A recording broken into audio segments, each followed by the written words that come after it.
De onde estavam agora, o estranho não era mais visível. Porém, era possível distinguir a sombra que ele projetava sobre a parede. Foi quando outra sombra passou a mover-se ao longo dela, um grande borrão preto e disforme. Enquanto observava, o bárbaro sentiu seus pelos se eriçarem. Jamais vira um homem ou uma fera que lançasse uma sombra como aquela. Estava tomado de curiosidade, contudo, seus instintos o mantiveram paralisado no lugar. Escutou a respiração ofegante de Nátala, que observava a cena com os olhos dilatados. Nenhum outro som perturbava a tensa quietude.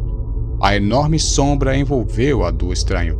Então, recuou lentamente e, mais uma vez, o estrado estava delineado contra a parede escura, mas o seu ocupante adormecido havia desaparecido. Um gorgolejo histérico surgiu da garganta de Nátala e Conan a sacudiu, repreendendo-a. Ele sentia suas próprias veias congeladas.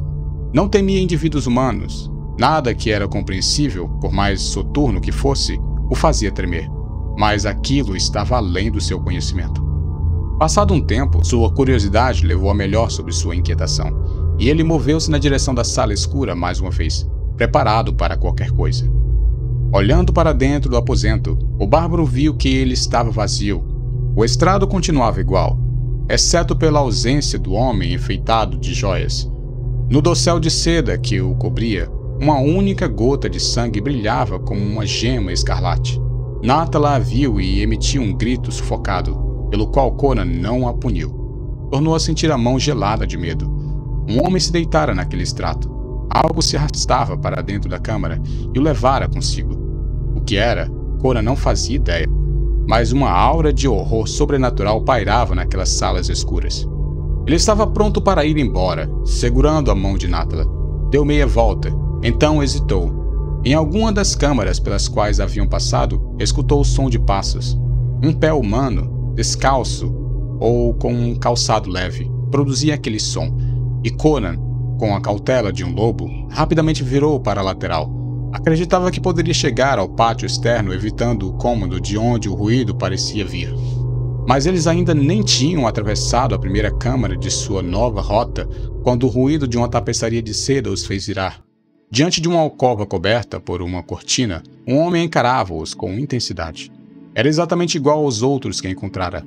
Alto, bem constituído, usando trajes roxos e um cinturão cravejado de pedras preciosas. Não havia nem surpresa, nem hostilidade em seus olhos âmbares. Pareciam sonhadores, como os de um usuário de Lotus. Ele não sacou a espada curta que carregava. Após um momento de tensão, falou num tom distante e destacado, em uma língua que os ouvintes não compreenderam. Conan aventurou-se em responder em estígio. O estranho replicou na mesma língua. Quem é você? Eu sou Conan, da Ciméria. Esta é Nátala, da Britúnia.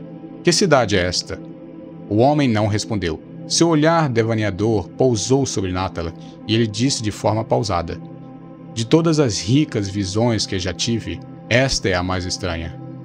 Ah, garota de cabelos dourados, de que terra distante você vem? De Andarra, Thodra ou Kuth, do cinturão de estrelas. Que loucura é esta? O cimério rosnou com firmeza, não apreciando em nada as palavras e o comportamento do homem. O outro não lhe deu atenção. Já sonhei com outras beldades, ele murmurou. Mulheres delicadas, de cabelos escuros como a noite e os olhos repletos de mistérios insondáveis.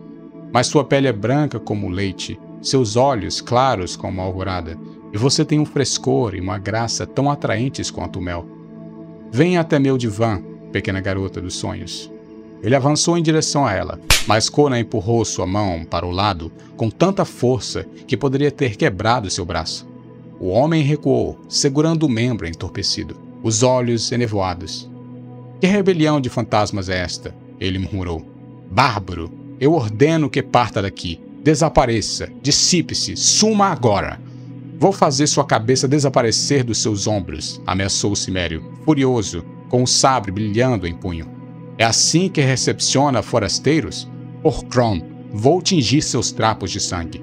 A qualidade sonhadora desapareceu dos olhos do homem, e uma expressão de surpresa a substituiu. Por Thog, ele exclamou. Vocês são reais? De onde vieram? Quem são? O que fazem em Xuthal? Viemos do deserto, Conan respondeu. Andamos pela cidade durante o anoitecer, famintos. Encontramos uma ceia posta para alguém e comemos. Não tenho dinheiro para pagar por ela. Em meu país não se nega comida a nenhum homem faminto. Mas vocês civilizados sempre querem a sua recompensa. Se forem iguais aos outros que já conheci, não faremos mal algum e estamos indo embora. Por Crom, não gosto deste lugar, onde mortos se erguem e homens adormecidos são arrastados para o ventre das sombras. O homem teve um violento sobressalto diante do último comentário, e seu rosto amarelado empalideceu. O que disse? Sombras? O ventre das sombras? Bem, o Cimério replicou. Seja lá o que for aquilo que apanhou o homem dormindo em um estrado e o levou, deixando para trás apenas um gota de sangue. Você viu? Você viu? O homem tremia como uma folha. Sua voz subira para uma oitava mais aguda. Só o que vi foi um homem dormindo num estrado e uma sombra engolfando-o, Conan respondeu. O efeito daquelas palavras sobre o outro foi horrível. Com um grito pavoroso, o homem virou-se e saiu correndo da câmara. Em sua pressa cega, trombou com um batente da porta. Endireitou-se e fugiu pelas salas adjacentes, ainda gritando a plenos pulmões. Espantado, Conan partiu atrás dele, com a garota tremendo, agarrada em seu braço. Eles não conseguiam mais ver a figura em fuga, mas ainda escutavam os gritos de medo minguando ao longe, ecoando pelos tetos abobadados. De repente, um grito mais alto do que os outros foi ouvido, seguido por um silêncio pálido. Crom! Conan limpou o suor da testa com a mão, que tremia ligeiramente. Esta cidade pertence aos loucos. Vamos sair daqui antes que encontremos outros. É tudo um pesadelo, Natala afirmou. Estamos mortos e condenados. Nós morremos no deserto e viemos parar no inferno. Somos espíritos desencarnados. Seu grito foi provocado por um tapa ressoante de Conan. Se um tapa faz gritar assim, você não é espírito algum, ele comentou, com aquele seu humor negro que se manifestava tipicamente em situações inoportunas. Nós estamos vivos, embora isso possa não durar se continuarmos nesse covil assombrado por demônios. Vamos. Os dois mal tinham atravessado outra câmara quando, mais uma vez, estancaram. Alguém ou alguma coisa se aproximava. Eles estavam de frente para uma porta de onde o som vinha, esperando com expectativa. As narinas de Conan se alargaram e os olhos se estreitaram. Ele havia captado o leve cheiro do mesmo perfume que sentira mais cedo naquela noite. Uma silhueta surgiu, emoldurada pela porta. Conan praguejou, os olhos de Natala se arregalaram. Era uma mulher que os observava, alta, magra, com a silhueta de uma deusa, trajando um estreito cinturão cravejado de joias. Os cabelos negros como a noite contrastavam com a pele marmórea. Os olhos escuros, sombreados por longos cílios, eram profundos e misteriosos. Conan prendeu a respiração ante a sua beleza, enquanto Natala a encarava com olhos dilatados. Os cimérios jamais viram uma mulher daquelas. Suas feições eram de uma estígia, mas a pele não era crepuscular como as da que conhecera. Parecia de alabastro. Contudo, a voz rica em musicalidade falou na língua estígia. Quem é você? O que faz em Xuthal? Quem é essa garota? E quem é você? Conan contra-atacou, cansado de responder perguntas. Eu sou Thales da Estígia, ela afirmou. Vocês são loucos de virem aqui? Começo a achar que sim, o bárbaro grunhiu. Por Crom, se continuo são, estou deslocado aqui, porque todos neste lugar são insanos. Viemos do deserto, morrendo de sede e fome, e encontramos um morto que tentou nos apunhalar pelas costas. Adentramos um palácio rico e luxuoso, que aparentava estar vazio. Encontramos uma refeição posta, mas não havia ninguém presente. Então vimos uma sombra devorar um homem adormecido. Conan a observou atentamente ao dizer aquilo, percebendo que o seu rosto empalidecia. E aí? E aí o quê? Ela retrucou, aparentemente recuperando o controle. Esperava que saísse correndo da sala uivando que nem uma louca selvagem, ele comentou. Foi o que fez o homem para quem contei sobre a sombra. Ela deu de ombros. Foram dele os gritos que escutei, então. Bem, cada homem tem o seu destino. E a idiotice guinchar como um rato preso numa ratoeira. Quando Thog me desejar, ele virá atrás de mim. Quem é Thog? O cimério perguntou, desconfiado. Ela o encarou longa e intensamente, o bastante para deixar Natala corada e fazê-la morder os lábios vermelhos. Sente-se naquele divã e eu lhe contarei, disse. Mas antes, Quais são os seus nomes? Eu sou Conan da Ciméria, e esta é Nátala, uma filha da Britúnia, ele respondeu. Somos refugiados de um exército destruído nas fronteiras de Kush, mas não tenho intenção de sentar-me onde sombras densas podem me atacar pelas costas. Com uma gargalhada sonora, ela própria sentou-se, alongando os braços delgados com uma indolência calculada. Não se preocupe, ela o tranquilizou. Se Thog o quiser, ele virá atrás de você. Esteja onde estiver. Aquele homem que mencionou, o que berrou e fugiu, você não o escutou dar um último grande grito, seguido pelo silêncio? Em seu frenesi, ele deve ter caído nas garras daquilo que buscava escapar. Nenhum homem se esquiva do destino. Conan deu um resmungo sem desejo de comprometer-se. Contudo, sentou-se na beirada da almofada com um sabre sobre os joelhos e os olhos examinando com suspeita a câmara. Nátala alinhou-se junto a ele, abraçando-o com ciúme, sentada sobre as próprias pernas. Ela olhava para a estranha com desconfiança e ressentimento. Sentia-se pequena, suja e insignificante diante daquela beleza glamurosa, e reconhecia muito bem o olhar escuro que devorava cada detalhe do físico bronzeado do gigante. Que lugar é este e quem são essas pessoas? Conan quis saber. Esta cidade se chama Chthal. É muito antiga. Foi construída sobre um oásis que os fundadores encontraram em suas andanças. Eles vieram do leste há tantos anos que nem mesmo seus descendentes se recordam de quando foi. Com certeza não restaram muitos deles. Os palácios parecem todos vazios. De fato. Contudo, há mais do que pensa. A cidade é, na verdade, um único grande palácio, com cada edifício dentro dessas muralhas conectado aos demais. Você poderia andar horas por estes aposentos sem ver ninguém.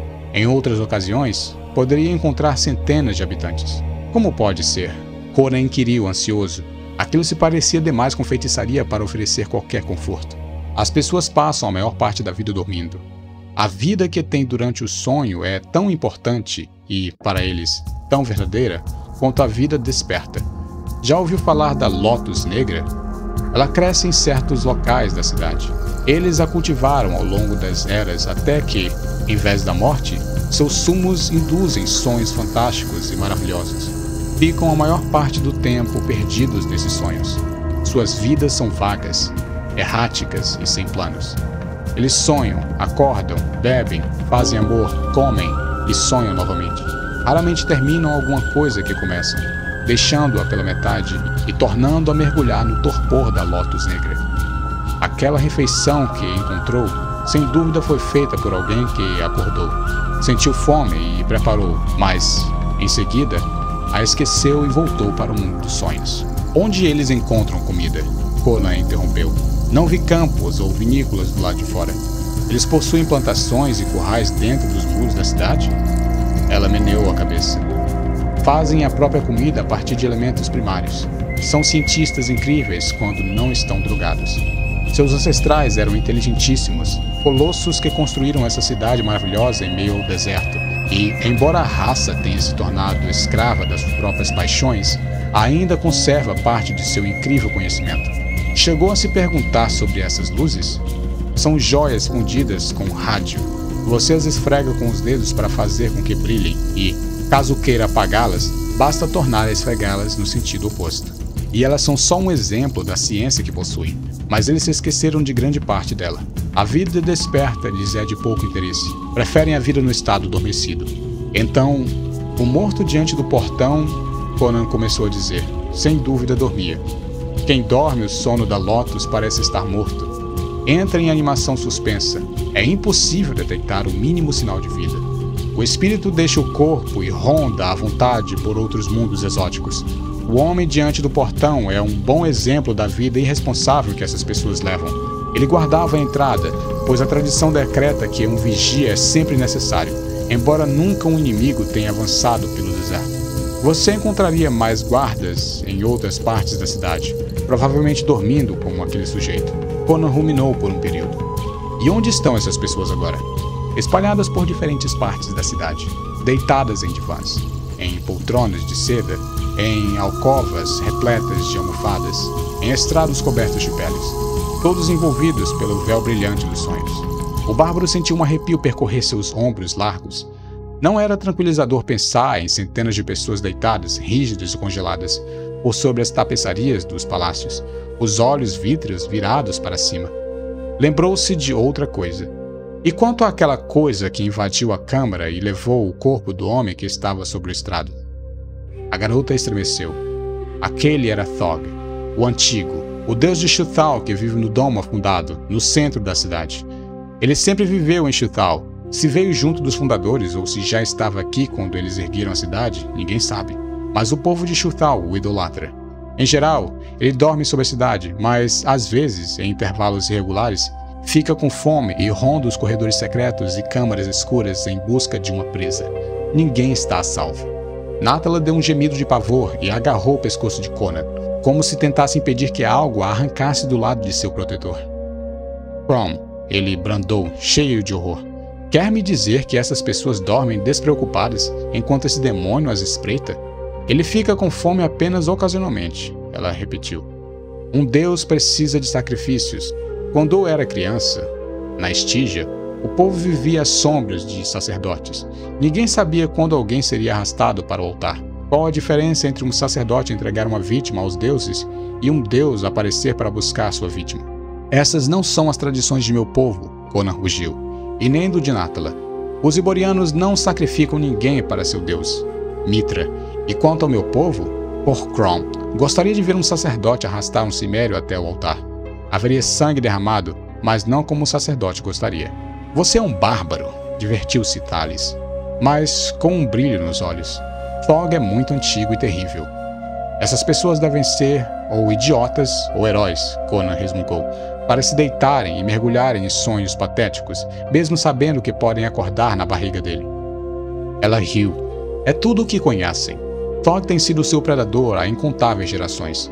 É um dos fatores que reduziram seu número de milhares para centenas.